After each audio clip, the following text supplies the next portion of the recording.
gedara බිරිඳටවත් දරුවෙකුටවත් ස්වාමියාටවත් තෝ කියලාවත් කතා කරන්න එපා.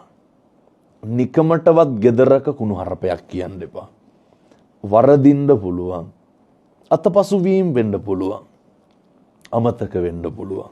බැරි වෙන්න පුළුවන්. ඒ විතරක් නෙමෙයි නොසලකා හරින්නත් පුළුවන් හිතලම. කමක් නැහැ.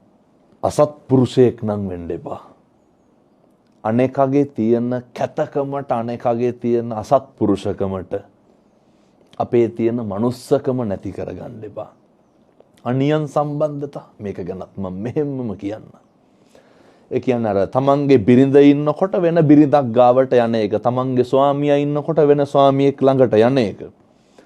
මම දන්නේ නැහැ ලිංගික අවශ්‍යතා සම්පූර්ණ කරගන්නේ කොහොමද කියන එක. නමුත් මේ අපේ සංස්කෘතිය ඇතුලේ යහපත් පෞල් පසුබිමක් නඩත්තු වෙන්න ඒවා වලකින්න දෙපයිනේ. తాවකාලික සැපයක් වෙනුවෙන් සදාකාලික දුකකට අතවනන්න එපා. මොකද ඒ තුලින් සැකය ඇති වෙනවා. සැකය තහවුරු වෙනවා. අය කොහොමද අර බිරිඳයි ස්වාමියේකට බත් ටිකක් කන්නේ? කොහොමද ඒකට නිදාගන්නේ? දෙන්න දෙපැත්තට ඇදෙනවා. කවුද පීඩාවටපත් වෙන්නේ? දරුවෝ. ඇයි එහෙම කරන්නේ? කවදාවත් එහෙම කරන්න එපා.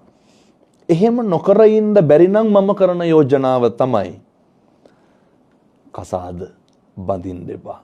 සබ්බ පාපස්ස අකරණං. සියලු බුදුවරුන්ගේ අනුශාසනාවෙන් මේක ඉවර කරන එක හොඳයි. සියලු පව් නොකළ යුතුය. කුසලස්ස උපසම්පදා.